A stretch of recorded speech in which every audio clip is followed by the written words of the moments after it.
علیکم ورحمۃ اللہ وبرکاتہ۔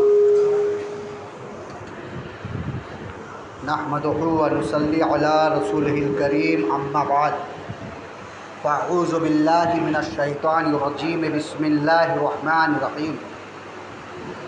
انی انا ربک فاخلع علیک انک بالوادی المقدس طوی۔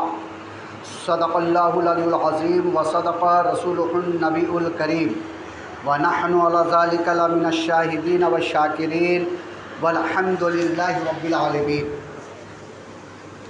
معزز محترم سامعین، خطبہ مکنونہ کے بعد قرآن مجید قرآن حمید سے میں نے ایک آیت مقدسہ کی تلاوت کرنے کا شرف حاصل کیا۔ آئیے اس آیت پہ کچھ نکتہ شنید کرنے سے پہلے ہم سب مل کر آقا نامدار احمد مختار مدینہ تاجدار ہم غریبوں کے غم ساتھ سید الانبیاء محمد مصطفیٰ صلی اللہ تعالی علیہ وسلم کے بارگاہ بکشپنا میں درود پاک پڑھ لیں۔ اللہم صلی علی سیدنا و مولانا محمد وعلی آل سیدنا و مولانا محمد وبارک وسلم۔ صلاۃ و سلام علیک یا رسول اللہ صلی اللہ تعالی علیہ وسلم۔ اللہ رب العزت کا لاکھ لاکھ شکر ہے کہ رب کائنات ہم سب کو پھر اس مسجد میں جمعے کی نماز کے لیے اکٹھا فرمایا۔ تمام حمد و ثنا تعریف توصیف رب کائنات کے لیے اور درود و سلام پیارے آقا محمد رسول اللہ صلی اللہ علیہ وسلم۔ آپ سامعین حضرت موسیٰ علیہ السلام کا واقعہ سماعت فرما رہے ہیں۔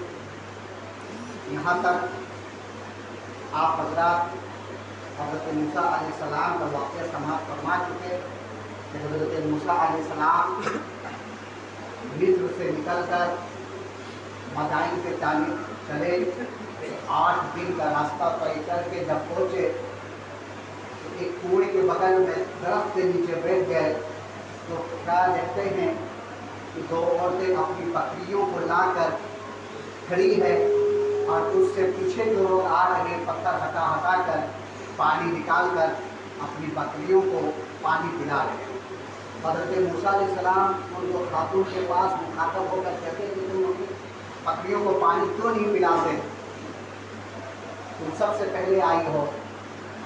تو دونوں خاتون میں سے عرض کرتی ہے کہ ہمارے والد محترم بہت ضعیف ہے اور ہم اس پتھر کو نہیں اٹھا سکتے، یہ اپنی بکریوں اپنی جانوروں مویشیوں کو پانی پلا کر چلے جائیں گے تو بچے ہوئے پانی پلا کر میں اپنے گھر لوٹوں گی۔ حضرت موسیٰ علیہ السلام ان کی قوموں کو کہتے ہیں کہ یہ جو عورتیں خاتون نے بھی پانی پلاؤ، لیکن وہ لوگ کہتے ہیں کہ تمہیں ہے تو پلا دو تمہیں غرض کو، اور پتھر کو کنویں میں ڈال کر چلے جاتے۔ اس پتھر کو اکیلا ایک انسان نہیں اٹھا سکتا، تقریباً 10 لوگ مل کر اس پتھر کو اٹھایا کرتے تھے۔ لیکن حضرت موسیٰ علیہ السلام کو اللہ تبارک و تعالیٰ نے اتنی قوت اتنی طاقت عطا فرمائی تھی کہ ایک انسان کے اندر 10 لوگوں کی طاقت حضرت موسیٰ علیہ السلام کو رب کائنات نے عطا فرمائی۔ حضرت موسیٰ علیہ السلام اس پتھر کو اٹھائے، ڈول سے پانی نکالے اور ان کی بکریوں کو کھلا دیے۔ وہ دونوں عورتیں دونوں خواتین اپنے گھر پہ پہنچے اور سارا واقعہ اپنے والد محترم جو حضرت شعیب علیہ السلام کی بچیاں تھیں بتا دیں۔ ادھر حضرت موسیٰ علیہ السلام پانی وغیرہ پلا کر کے درخت کے نیچے بیٹھ گئے تھے، رب قدیر میرے لیے کھانے کا انتظام کر، میں بھوکا ہوں۔ یہاں تک کہ 8 دن کے بھوکے پیاسے تھے حضرت موسیٰ علیہ السلام، پھر بھی قوت مردانگی دیکھیے کہ حضرت موسیٰ علیہ السلام 8 دن کے بھوکے پیاسے رہ کر بھی ایک ایسا پتھر جسے 10 لوگ مل کر اٹھایا کرتے تھے، خود اکیلا اس پتھر کو اٹھائے، پانی پلائے اور پھر اس پتھر کو کنویں میں ڈال بھی دیے، رکھ بھی دیے۔ یہ حضرت موسیٰ علیہ السلام کی طاقت و قوت۔ ادھر وہ دونوں بچیاں اپنے والد محترم حضرت شعیب علیہ السلام کے پاس عرض کرتی ہے اور بتاتی ہے، تو حضرت شعیب علیہ السلام کہتے ہیں تم میں سے کوئی ایک جاؤ اور اس مرد مجاہد کو بلا کر اپنے گھر میں لے آؤ۔ سورہ قصص میں پورا واقعہ ہے یہ کہ اپنے دوپٹے کو یا اپنے آستین کو چہرے میں چھپاتے ہوئے شرماتے ہوئے آتی ہے حضرت موسیٰ علیہ السلام کے پاس، عرض کرتی ہے میرے والد محترم آپ کو بلا رہے ہیں، آپ چلیے۔ حضرت موسیٰ علیہ السلام جب ان کے گھر پہنچتے ہیں، گفتہ شنید ہوتی ہے، حضرت موسیٰ علیہ السلام پورا واقعہ بیان کرتے ہیں مصر کا، پورا واقعہ شروع سے کہ تابوت میں ڈال کر کے تو ان کے امی جان دریائے نیل میں چھوڑے، پھر پرورش پائے، پھر ان کے قطعاً ایک پتنی کی موت ہو گئی، اس وجہ سے میں نکل کر آپ کے جانب آیا ہوں۔ پورے واقعہ سماعت کرنے کے بعد حضرت شعیب علیہ السلام کھانا پیش کرتے ہیں۔ حضرت موسیٰ علیہ السلام عرض کرتے ہیں، وہ فرماتے ہیں کہ ہم نبیوں کے خاندان والے ہیں، ہم جو کام کرتے ہیں اس کے بدلے میں معاوضہ نہیں لیتے۔ تو حضرت شعیب علیہ السلام فرماتے ہیں کہ ہم بھی نبیوں کے خاندان میں سے ہیں، میں خود اللہ کے نبی ہوں۔ ہمارے خاندان والوں کا یہ سیدھا ہے کہ کوئی آئے تو میزبانی کرو اور اسے کھانا پیش کرو۔ ہمارے دادا حضرت ابراہیم علیہ السلام بہت بڑا میزبان تھے۔ حضرت موسیٰ علیہ السلام کی نسل بھی حضرت ابراہیم علیہ السلام سے جا کر ملتی ہے اور حضرت شعیب علیہ السلام کی۔ یوں طریقے سے دونوں بھائی ہوئے، اور ایسے بھی احادیث مبارکہ کے حساب سے کل مومن واحد مومن آپس میں بھائی بھائی ہے۔ کھانا تناول فرمانے کے بعد کچھ دن قیام کیا حضرت موسیٰ علیہ السلام ان کے گھر۔ ان میں سے ایک لڑکی حضرت شعیب علیہ السلام اپنے ابا حضور شعیب علیہ السلام سے عرض کرتے، ابا اپنے گھر میں کوئی مرد نہیں ہے بکریوں کو دیکھ بھال کرنے والے، اور یہ شخص ہمیں امانت دار لگتا ہے، طاقتور بھی ہے، اگر اسے ہم اپنے گھر میں رکھ لیں بکریوں کو چرانے کے لیے تو ہمارے لیے بہتر ہوگا، مشورہ دے رہی ہے۔ تو حضرت شعیب علیہ السلام اس مشورے کو ایکسپٹ کیے اور حضرت موسیٰ علیہ السلام سے یہ نہیں بولے کہ میرے گھر میں تم بکریاں چلاؤ یا نوکر رہو، بلکہ حضرت شعیب علیہ السلام کی مطلب یہ پیش کیے کہ اگر تم یہاں رہنا چاہتے ہو تو میں اپنی دونوں لڑکیوں میں سے کسی ایک سے تمہاری نکاح کروا دوں اور تم یہاں رہ کر کے خدمت کرو، اور دیر مہر جو رہے گا وہ 8 سال رہے گا، تم 8 سال میری بکریوں کو دیکھ بھال کرو اور میرے گھر میں رہو۔ حضرت موسیٰ علیہ السلام اس بات کو مان لیتے ہیں، اور پھر حضرت شعیب علیہ السلام یہ فرماتے ہیں کہ 8 سال یا مجھ سے زیادہ 2 سال اگر ہو سکے تم زیادہ کر دینا، یعنی پورا 10 سال کر دینا، وہ تمہارے لیے زیادہ ثواب کا ذریعہ رہے گا، وہ مستحب رہے گا۔ جیسے 8 سال ہمارے درمیان جو ہے وہ قول و فعل ہو چکا، 8 سال تم کو یہاں سے نہیں جانا ہے۔ حضرت موسیٰ علیہ السلام کی نکاح حضرت صفورہ رضی اللہ تعالیٰ عنہ سے ہو جاتی ہے، جو حضرت شعیب علیہ السلام کی بڑی لڑکی ہوتی ہے، جو حضرت موسیٰ علیہ السلام کو بلانے کے لیے گئی، جو حضرت موسیٰ علیہ السلام کو بلا کر اپنے گھر میں لائی تھی، وہ حضرت صفورہ رضی اللہ تعالیٰ عنہ جو حضرت موسیٰ علیہ السلام کے دوتے محترمہ بنی۔ یوں مدت 8 سال کا زمانہ گزر گیا۔ ان 8 سالوں میں حضرت موسیٰ علیہ السلام کے یہاں 2 بچے ہوئے، دونوں لڑکے ہوئے، اور 2 سال مدت حضرت موسیٰ علیہ السلام حضرت شعیب علیہ السلام کے ساتھ گزارے، یعنی مکمل 10 سال پورا ہو گیا۔ تو حضرت موسیٰ علیہ السلام حضرت شعیب علیہ السلام سے فرماتے ہیں کہ میں اب اپنے یہاں جانا چاہتا ہوں، اپنی والدین کی ملاقات کے لیے، اپنے بھائی سے ملنے کے لیے، بہن سے ملنے کے لیے، اور 10 سال کا وقفہ ہو گیا ہے، دراز سال گزر گیا، پرتھوی جو مجھ سے ہلاک ہو چکا ہے، شاید اب وہاں وہ لوگ بھول چکے ہوں گے، اور میں اجازت چاہتا ہوں مصر جانے کے لیے۔ حضرت شعیب علیہ السلام نے اجازت دے دی۔ حضرت موسیٰ علیہ السلام اپنی بیوی صفورہ اور بچوں کے ساتھ چند بکریاں لے کے، اکوشہ دار مانے کھانے کا کچھ سامان لے کر کے مصر کے جانب نکلتے ہیں۔ 8 دن کا راستہ ہے مدائن سے مصر جانے کا اس زمانے میں۔ حضرت موسیٰ علیہ السلام اپنی بیوی کے ساتھ چلتے ہیں، ایک فلان ابھی مصر باقی رہ جاتا ہے، یعنی ایک رات یا ایک دن باقی رہ جاتا ہے، اور رات کا سمے تھا، بہت ٹھنڈی کا موسم تھا، ٹھنڈ بہت پڑ رہی تھی۔ حضرت موسیٰ علیہ السلام دیکھے کہ کہیں آگ کی روشنی آ رہی ہے، جلتی ہوئی آگ۔ تو حضرت موسیٰ علیہ السلام یہ عرض کرتے ہیں کہ تم ٹھہرو یہاں، میں تمہارے لیے آگ لے آؤں تاکہ تم اس سے تاپو، یعنی گرمی حاصل کرو۔ اور حضرت موسیٰ علیہ السلام اپنی بیوی کو چھوڑ کر کے وہاں سے جس طرف آگ کی روشنی بہتی ہوئی نظر آتی ہے اس طرف حضرت موسیٰ علیہ السلام بڑھ جاتے ہیں۔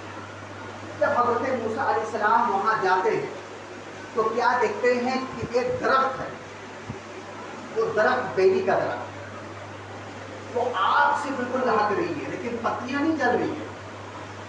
آگ کا کام ہے جلانا، اگر آگ کہیں لگ جائے تو وہ آگ جلا ڈالتی ہے، لیکن درخت صحیح سلامت ہے اور ہر پتیاں روشن ہے آگ کی طرح اور شعلے اوپر مار رہی ہے، شعلے اوپر مار رہی ہے۔ حضرت موسیٰ علیہ السلام دیکھ کر حیران ہو جاتے کہ ایسی کون سی ایسی آگ ہے، اور جب اس کے سامنے جاتے گھاس پھوس لے کر کے جلے تو وہ گھاس پھوس جلتے ہی نہیں ہے بلکہ اور روشنی مارتی ہے اور روشنی مارتی ہے۔ حضرت موسیٰ علیہ السلام بالکل پریشان ہو جاتے دیکھ کر کے، تب ایک آواز آتی ہے، اے موسیٰ تو وادی مقدس طوا میں پہنچ چکے ہو اور میں تمہارا رب بول رہا ہوں، تم سے مخاطب ہو تمہارا رب۔ حضرت موسیٰ علیہ السلام سے کہا جاتا بالکل کان لگا کر کے غور و فکر سے سنو، جو میں تجھ سے ہم کلام ہو رہا ہوں، میں تجھ سے کلام کر رہا ہوں۔ اب حضرت موسیٰ علیہ السلام کو یہ یقین کیسے کہ یہ اللہ کی آواز ہے، اور یہ جو پورا پیڑ روشن ہے یہ اللہ کی تجلیات ہے؟ حضرت موسیٰ علیہ السلام کے دل میں اللہ تبارک و تعالیٰ نے وحی نازل فرما دی، دل کو مطمئن کر دیا کہ جو یہ آواز آ رہی ہے اللہ ہی کی آواز ہے۔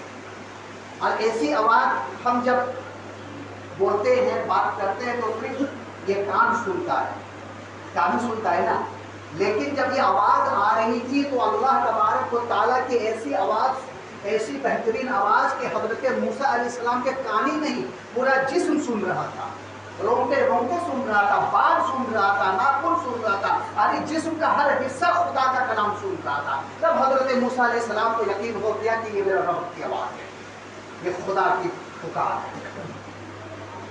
حضرت موسیٰ علیہ السلام ہاتھ پات کر کے کھڑے ہو گئے۔ اللہ تبارک و تعالیٰ فرماتا ہے اے موسیٰ اپنے نعلین کو اتار دو، نعلین کو اتار دو اور آگے بڑھو۔ جوتا اتارنے کا حکم ملا، اس سے پتہ چلا کہ جہاں مقدس جگہ ہوتی ہے، مقدس مقام، وہاں پہ جوتا چپل اتار کر جانا چاہیے۔ مثلا یہ مسجد مقدس جگہ ہے، خدا کا گھر ہے، تو جب ہم یہاں آتے ہیں تو جوتے چپل کو اتار کر آتے ہیں۔ کعبہ معظمہ جب ہم طواف کے لیے جاتے ہیں تو جوتے چپل اتار کر جاتے ہیں۔ مصلی میں جب ہم کھڑے ہوتے اپنے گھر میں ہر طرف ہم چپل لے کے گھومتے ہیں، لیکن مصلی بچھا کر نماز کے لیے جاتے ہیں تو چپل یا جوتا اتار لیتے ہیں۔ تو یہاں سے ہمیں یہ سبق ملتا ہے کہ جہاں مقدس جگہ ہو یا مقدس چیز ہو وہاں پہ اپنے جوتے چپل کو اتار لو۔ قرآن ہمیں پڑھنا ہے تو جوتے چپل کو اتار لو۔